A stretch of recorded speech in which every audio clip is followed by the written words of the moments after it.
Welcome to God and Country Biblical Exposition.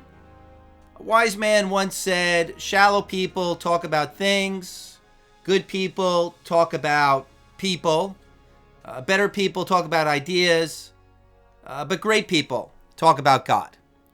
Well, on this program, I talk about a lot of things and a lot of people and a lot of ideas, but ultimately, we want to talk about God, His character, His plans, His purpose, His law. Last week, I learned a new title for this work. Apparently, I'm a task theologian, T-A-S-K, theologian. And this describes Christian ministers who apply theology to one aspect of human endeavor, such as James Dobson applying theology to child rearing, or Larry Burkett applying theology to finance, or Jay Adams applying theology to counseling, or Wilberforce applying theology to labor, to slavery. These are all task theologians. We understand the concept, but now we have a term for it. Well, this program, God and Country, is task theology, applying God's word to the theater of politics. Do we need a verse for that? How about Isaiah 52:15? Isaiah says, "Thus my servant will sprinkle many nations. Kings will shut their mouths on account of him. For what has not been told them, they will see, and what they have not heard, they will understand." We are tasked with the job of sharing the truth of Christ to the nations. Well, the big news this week, according to the voting tabulation, is that President Trump has lost the election, but as was predicted, the voter integrity is in question. All the media outlets and the Democrats, but I repeat myself, are declaring Biden to be the president without the final tally, without questioning the integrity of this move to restrict in-person voting, requiring mail-in ballots. Of course, they're not questioning the process because the outcome favors their candidate. I mean, who protests the process if the outcome is a win for their party? Very few, if any. Those on the political right, the Trump supporters, are very discouraged right now. Not just because their candidate, Donald Trump, didn't win. Not just because there might have been cheating in the voting. But this election reveals some very disheartening facts about the American public. And this is the bigger story than voter fraud. Regardless of whether Biden won or didn't win, the 270 electoral votes, the vote was way too close. Too many Americans preferred the pro-abortion, pro-LGBT, pro-gender choice, pro-socialism candidate over the conservative candidate. And even if the left cheated, the election should not have been this close to begin with. That's the real story here. It'd be one thing if the left had a candidate who was articulate and at least outwardly upright, maybe someone who was young and handsome. Then we could understand the electorate being fooled by these things. But they chose a man going senile, a man who had serious allegations of moral and financial corruption, and one who has a running mate who is considered the most leftist senator in Washington. And yes, Donald Trump is not the most tactful candidate, but given the moral issues at stake, Trump's personality shouldn't have mattered that much. That is, if the American people had some strong moral convictions for the defense of the baby in the womb, for the defense of biblical sexual morality. The problem in the conservative right losing is not in its failure in political campaigning, not in a failure to get the message out, but that our nation is just completely given over to immorality. As in Jeremiah chapter 23, verse 10, "For the land is full of adulterers, for the land mourns because of the curse. The pastures of the wilderness have dried up. Their course also is evil, and their might is not right. For both the prophet and the priest are polluted. Even in my house I have found their wickedness, declares the Lord. Therefore, their ways will be like slippery paths to them. They will be driven away into the gloom and fall down in it. For I will bring calamity upon them. The year of their punishment declares the Lord. We are living in days similar to those of Jeremiah's, the days before judgment fell upon southern Israel, Judah. And we're also living in the days of Hosea, the days before judgment fell upon northern Israel, Ephraim. Hosea chapter 4, verse 2. There is swearing, deception, murder, stealing, adultery. They employ violence, so that bloodshed follows bloodshed. Therefore the land mourns, and everyone who lives in it languishes. A friend of mine sent me an article from Insider New Jersey listing the 100 leading LGBT activists in New Jersey. And these people are embedded in New Jersey government. My friend writes, you need to read the list and realize how completely embedded these people are in New Jersey politics, mostly the Democrat Party, but now they have invaded the Republican Party in New Jersey. And this list includes those who work with children in education and in churches and those behind the cannabis movement. The moral condition of our nation is worse than what most of us want to even imagine. Here's an interesting voter map of the United States. Red is the Republican, blue is the Democrat. And it looks like a body infected with a disease. We are infected with the disease of sin and sinners. That's Isaiah chapter 1. Alas, sinful nation, a people weighed down with iniquity, offspring of evildoers, sons who have acted corruptly. They have abandoned the Lord. They have despised the Holy One of Israel. They have turned away from him. The whole head is sick, and the whole heart is faint. From the sole of the foot even to the head, there is no soundness in it, only bruises, welts, and raw wounds, not pressed out with bandages, not softened with oil. The moral sin of the nation is being compared to physical gangrene. So, am I saying that Democrat voters are an infection? Well, actually, yes. Because this is the party of abortion and sexual immorality. And we shouldn't be fooled by this lie that there is a moral equivalency between the two parties. There's not. America is infected with human corruption. Jeremiah chapter 14, verse 17. You will say this word to them. Let my eyes flow down with tears night and day, and let them not cease, for the virgin daughters of my people have been crushed with a mighty blow, with a sorely infected wound. Now, those on the political right long for a civic leader who will follow traditional American values. And yet they forget that the personal lives of the citizenship don't match a righteous leader. We don't deserve a righteous leader. What we deserve is a leader who will bankrupt this country and legalize what people want to do so that they will be destroyed by their own corruption. God even had to come to Jeremiah and tell him not to pray for the continuation and the blessing of his nation.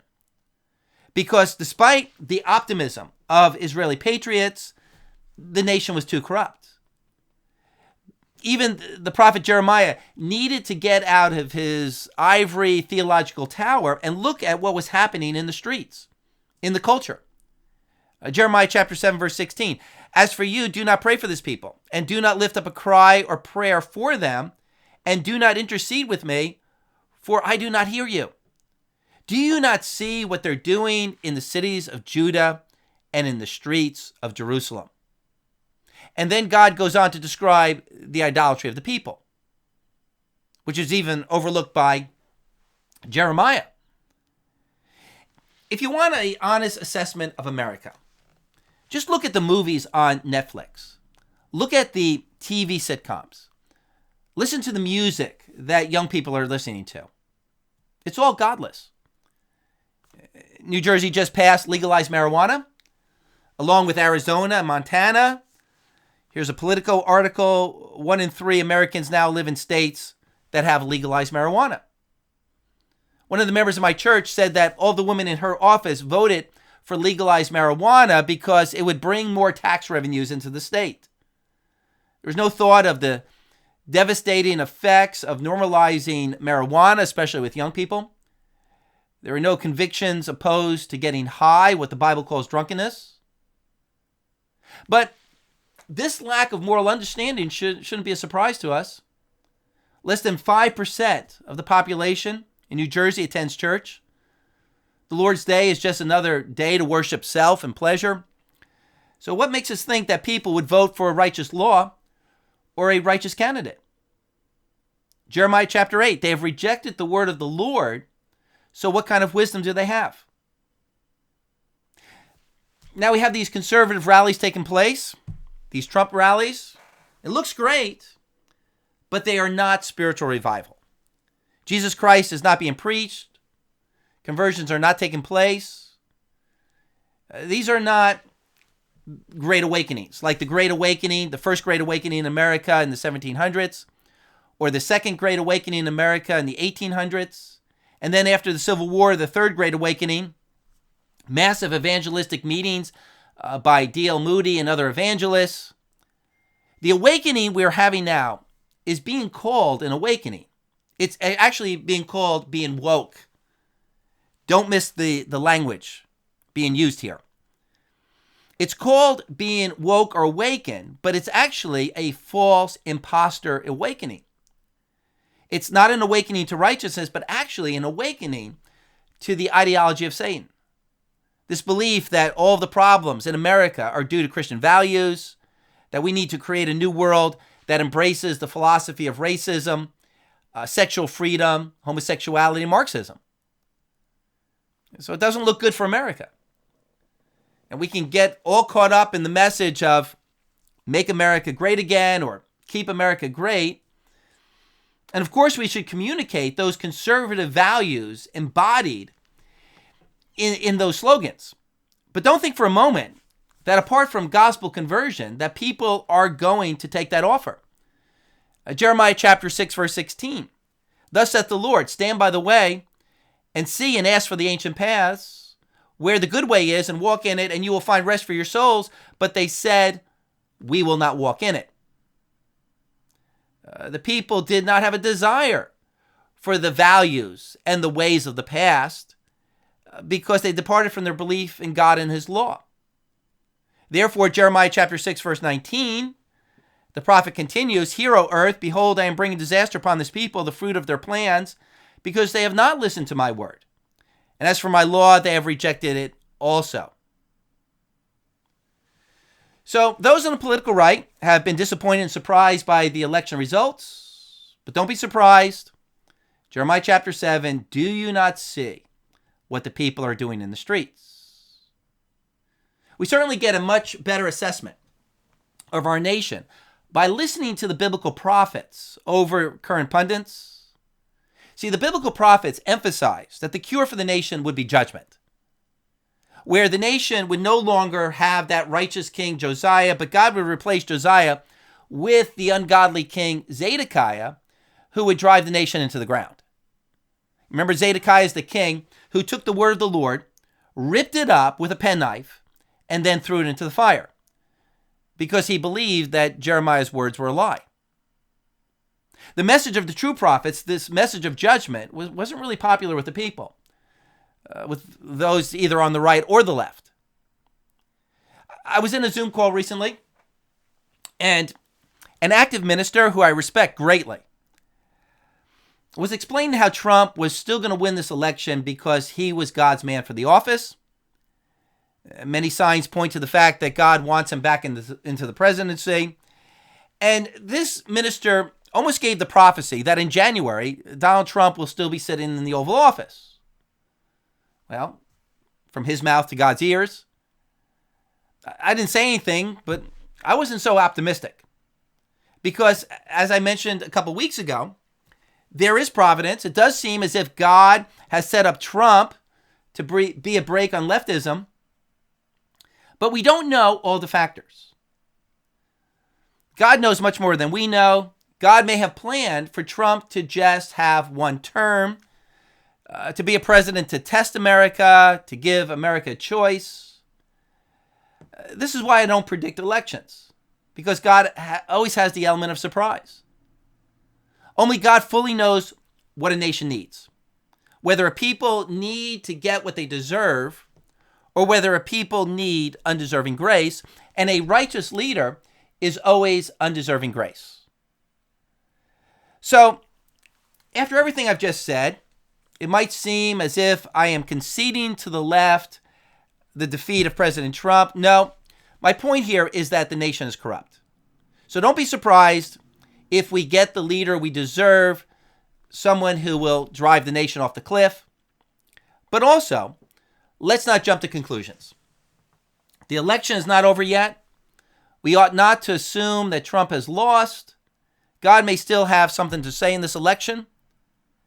And the point I want to conclude with is that God may be using the current events, this challenging of the election, this debate over the election, to expose more corruption. On election night, Trump was ahead. He was the likely winner.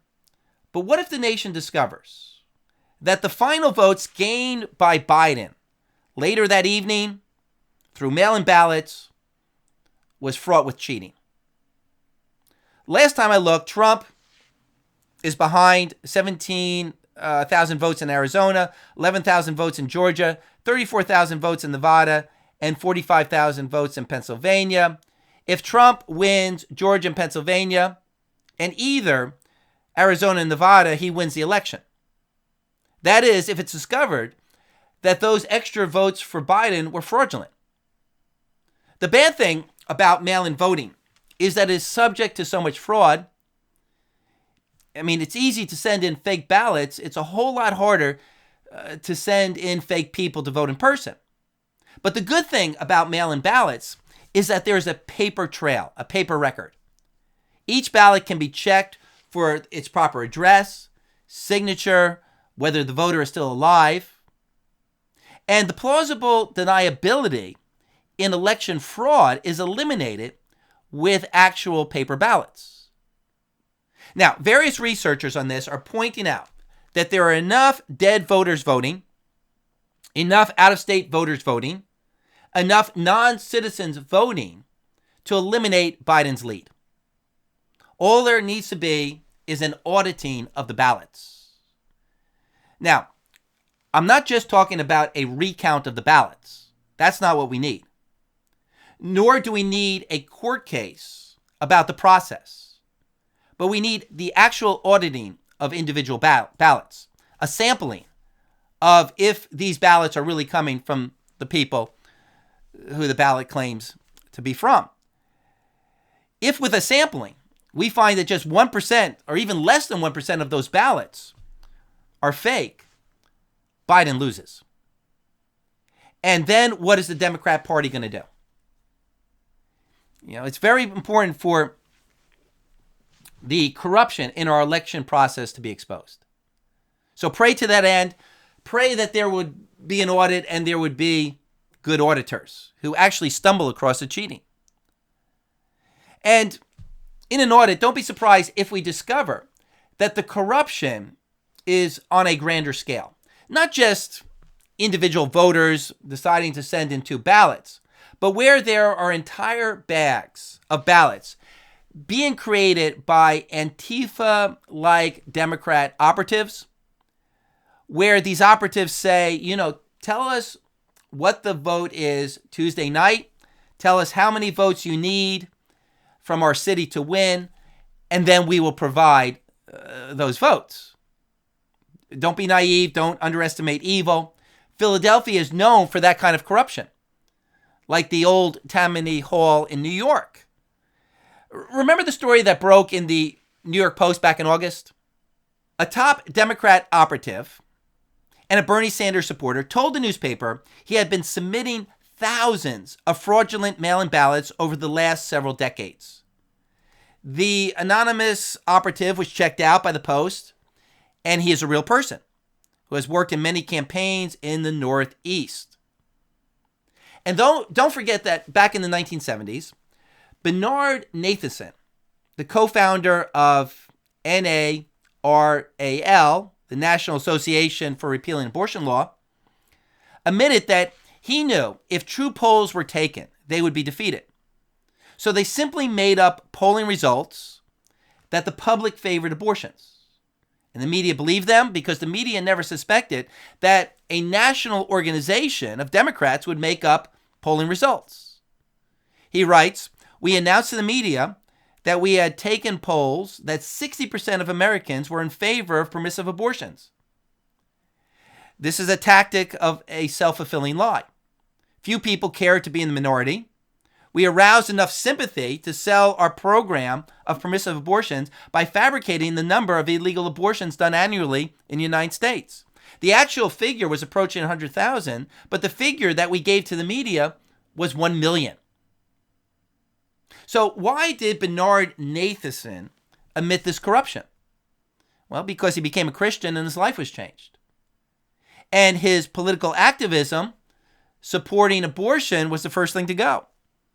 He became a major leader in the pro-life movement, and you can look up Bernard Nathanson's testimony online.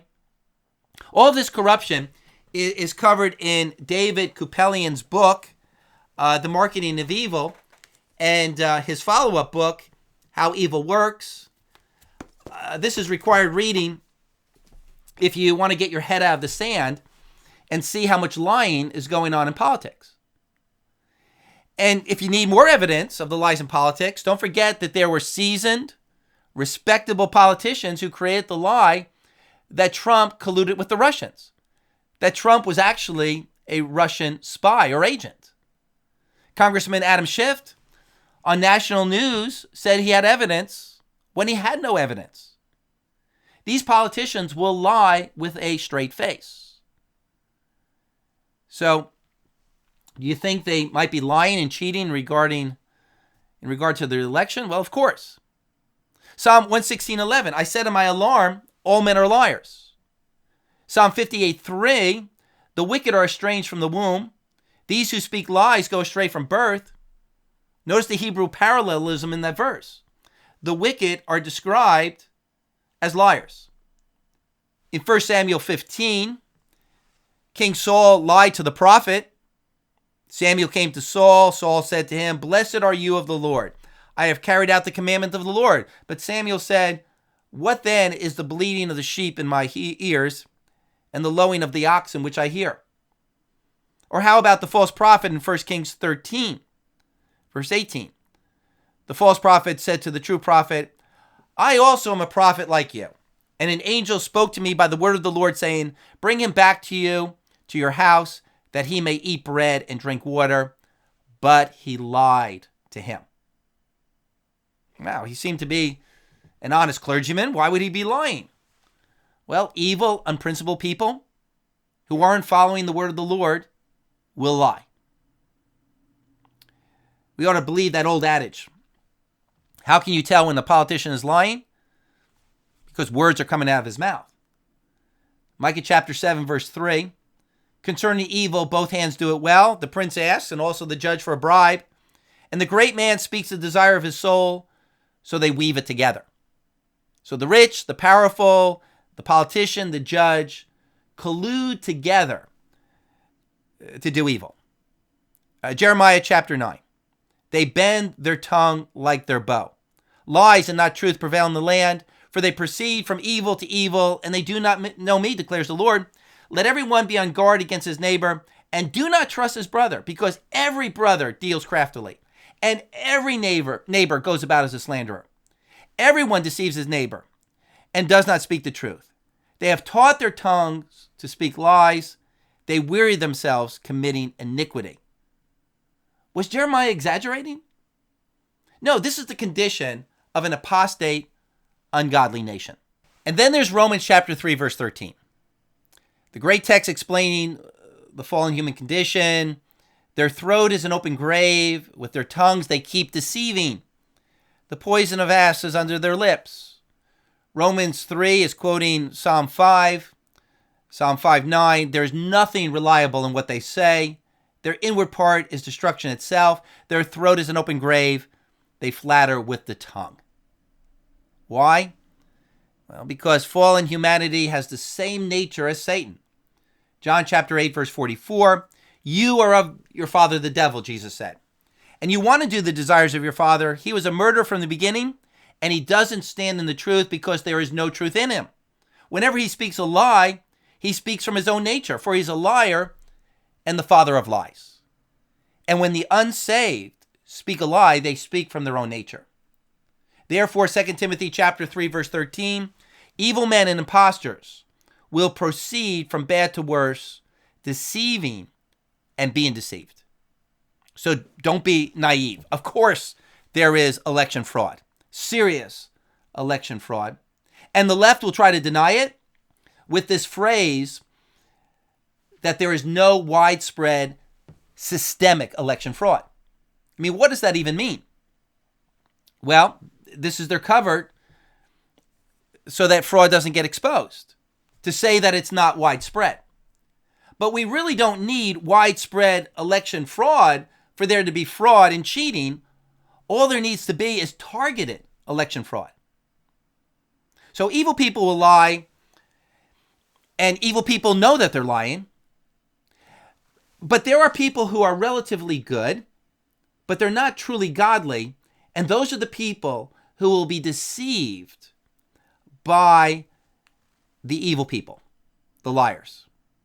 Only those few Christians who have a good understanding of human depravity are aware of the pervasiveness of people's corruptions and lyings. That politicians and operatives will make up numbers and statistics out of thin air. And notice in the Psalms that one of the characteristics of the righteous king is that he's not naive. He is not taken in by the lies of the wicked. Psalm 89:22, the enemy will not deceive him, nor the sons of wickedness afflict him. Or Psalm 63:11, but the king will rejoice in God. Everyone who swears by him will glory, for the mouths of those who speak lies will be stopped. I've been reading Uncle Tom's Cabin recently. It's a great book. I highly recommend it. Harriet Beecher Stowe wrote it in 1852. And the complaint of the pro-slavery crowd at that time was that she exaggerated the plight of the slaves. And so the book was banned in many southern states. But in reading the book, I found that Stowe wasn't really exaggerating. If anything, she was kind of holding back on the condition of slavery. She was giving all sorts of concessions to the slaveholders. But for these slaveholders, any truth could not be tolerated. The slaveholders 150 years ago were liars. They were living a lie. And the same is true of pro-abortionists today. They're in effect identical to the slaveholders in the past because they too are promoting the lie that certain people aren't people. The abortionists, the sexual immoral, are all liars, and they will cheat in election. But what we're seeing right now in the news, and among Democrat pundits and politicians, is this denial of election fraud. It's a denial of human sin and depravity, and that's the big story here. I believe that's a spiritual lesson before us right now, that people are denying sin. On Twitter, President Trump tweeted out about the corruption in mail-in ballots, and his tweets were censored by Twitter. And this is not just happening to the president. Many individuals on Twitter and Facebook are being censored if they put forth theories about corruption in the election process. These social media platforms are so much in denial about people's propensity to lie and cheat, they believe that these stories are fake news. Jeanine Pirro's Sunday night program, Justice with Judge Jeanine on Fox, was not aired on Saturday because the program was all about cases of voter fraud. And Fox News did not want this to be aired. Then Fox News cut off the president's press secretary, Kayleen McEnany, when she started listing examples of election fraud. PJ Media story here. On Monday, White House Press Secretary Kayleen McEnany was explaining voter fraud issues during a press conference. Fox News was actually covering the press conference, that until Neil Cavuto decided to cut her off. Whoa, whoa, whoa. I just think we have to be very clear, Cavuto interjected. She's charging the other side as welcoming fraud and illegal voting. Unless she has more details to back that up, I can't in good conscience continue to show you this. So Neil Cavuto is naive. He's naive if he doesn't think there is cheating going on in the vote. The cheating should be a given. But we know why Fox News is doing this, because there are never Trumpers at Fox. They favor the results that put Biden in the lead, and they have an a priori belief that the majority of Americans want Biden. So they can't imagine there's any cheating.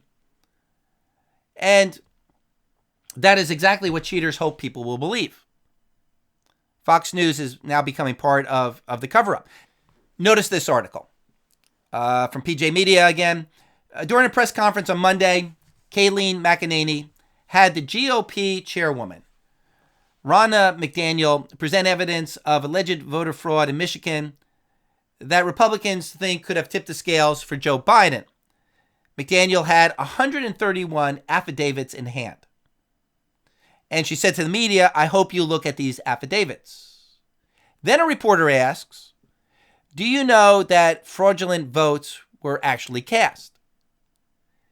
McEnany responds, Ronna just told you that there were 131 affidavits filed in Michigan alone. We are aware of the reports of thousands of votes cast in Nevada that were not eligible. Right now, we would point you to that. The information is publicly available. Then Megan Fox, who wrote this article, goes on to write, "The press did not seem to grasp any of this. And I would bet cash money that none of the mainstream press will investigate any of these affidavits or incidences submitted to the courts. Instead, they will continue to gaslight us, claiming that there's no evidence.